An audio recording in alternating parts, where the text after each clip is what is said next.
What to know about ferries, piers, and tickets here in the Philippines. I'm going to share with you some of the experiences and knowledge that I've gained over 9 years here in the Philippines and the experience of other expats. And please share in the comments experiences you have had, good or bad, confusion, those types of things. Getting the wrong ticket on the wrong ferry, whatever it might be.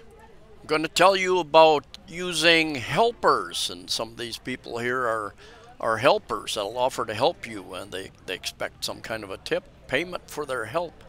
Some of that help is good, other a little bit questioning. I'll tell you some about that.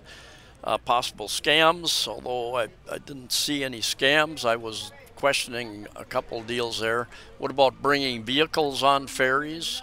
When and how do you do that? Cover that as well.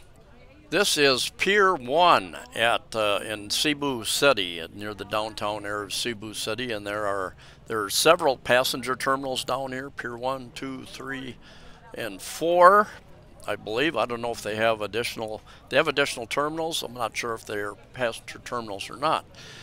And I'll tell you right offhand, I was standing here, and there were three Filipino gentlemen. Guy come up, one of these freelance helpers, and said, "Where are you going?"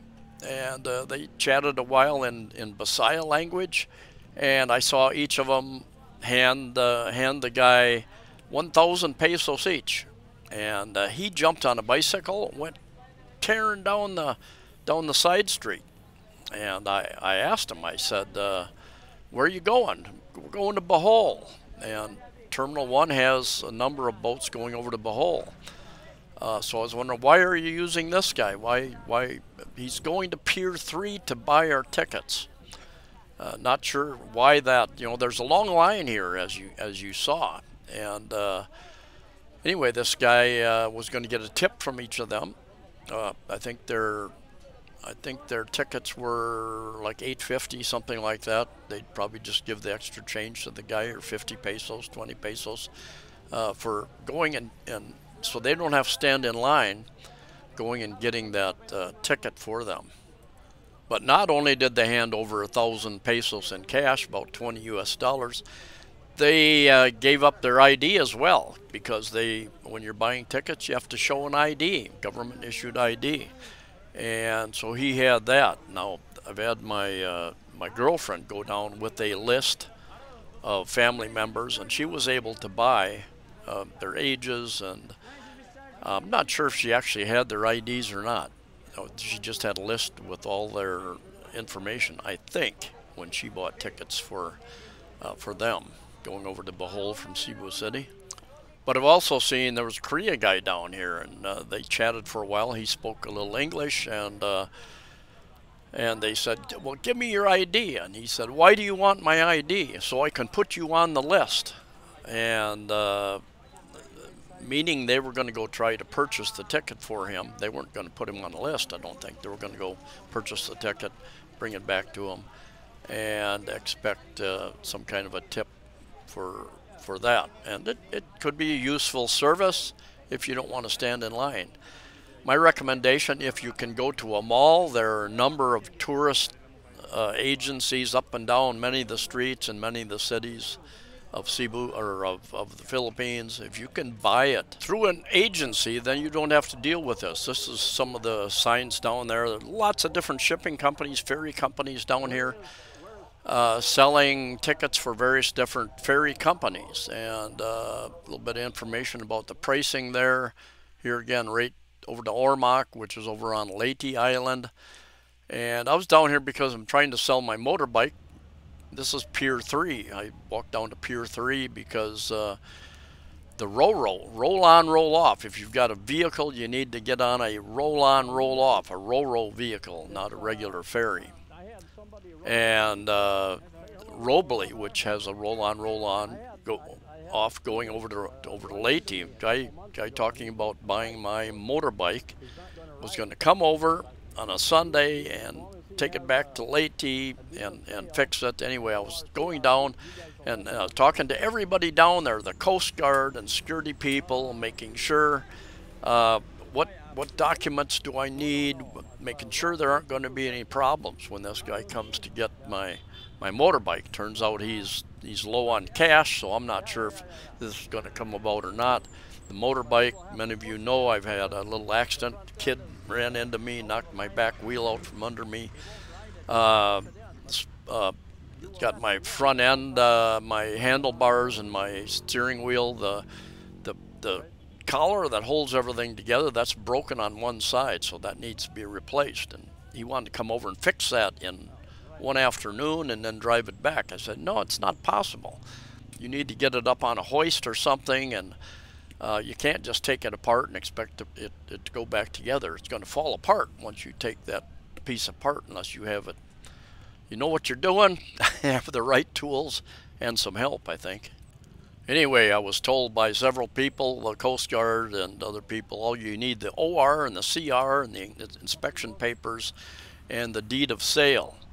And got all that even from the original seller that I bought it from.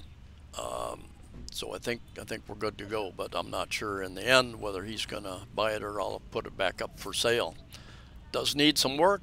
Willing to sell it at a pretty attractive price, probably half of what it's worth if it didn't have that particular issue. Anyway, there are many different types of ferry companies, and they've got different types of ferries, and some of them only have open seats where they're not air conditioned. Many have, you've got the slow ferries and you've got fast ferries.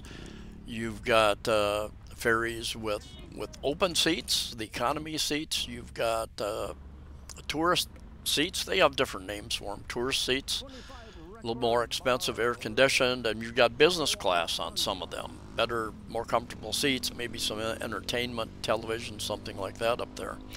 And the cost varies accordingly. It was going to cost 2,200 pesos just to take the motorbike on the ferry over to Leyte. Where's Roble? Roble? Roble shipping, sir? Yeah. Down here? The shipping office? You mean the main office, sir? The main office? Well, yeah. Right there, sir. If you want some tickets, sir, you can go. Huh? Ticket? You want to buy tickets? Well, no, I have a friend who wants to. He's going to take a motorbike over to Ormoc on Sunday. So I'm just want to find out what the details are. Yeah. So if you're going to go to Roble Shipping, sir, there's an office right there, sir. Okay. You go straight ahead and okay. You can find at the back of Petron, gasoline station. Thank you very much for your help.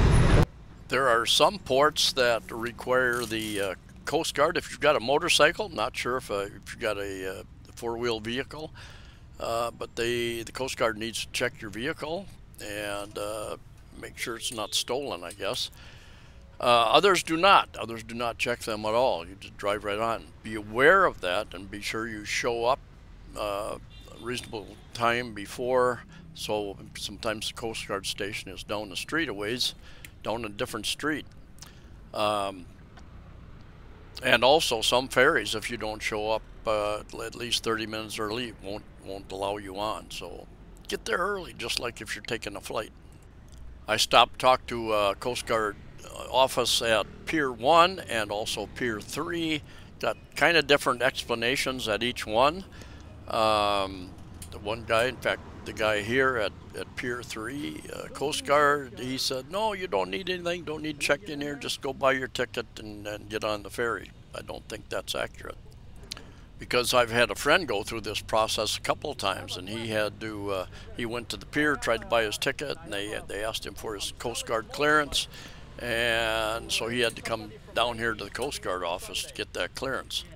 The Philippines, for many years now, has been adding piers, different locations. They've been expanding their piers so that they can handle larger ferries. They've been remodeling some of the areas. And so it's really going to vary by area, and places I've been before, I'm surprised, like over on I think Hitafi, Bohol, they have done some reclamation of the sea and really extending the ferry loading unloading area over there. And that's on Bohol. Bohol Island has many locations with ferries going different directions. Number of years ago, there used to be pretty reliable sources online to find ferry schedules and buy tickets. I did find a couple. They're a little bit limited. They don't cover all the ferries. They don't have contracts with all the ferries. I'll do a separate video about that here soon.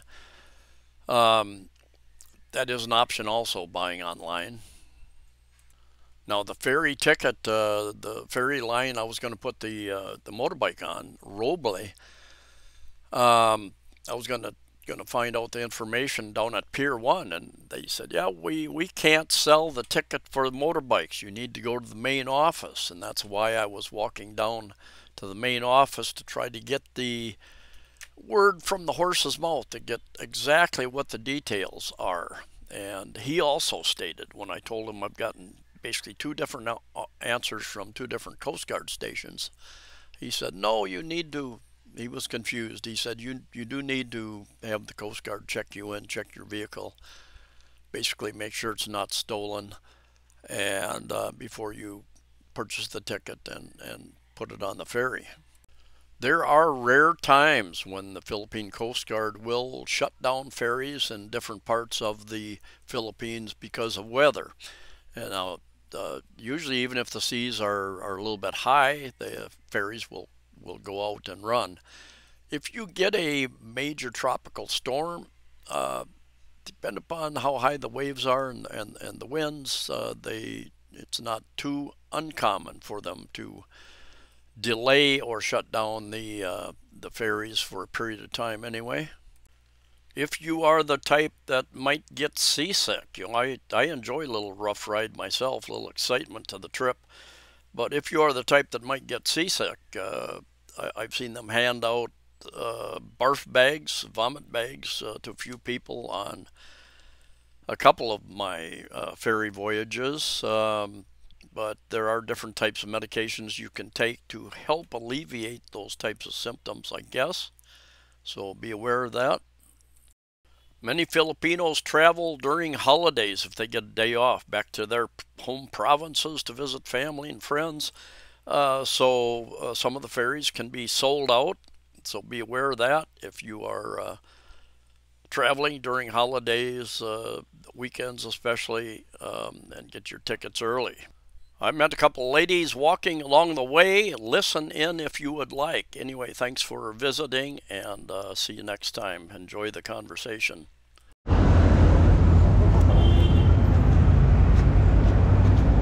Hello.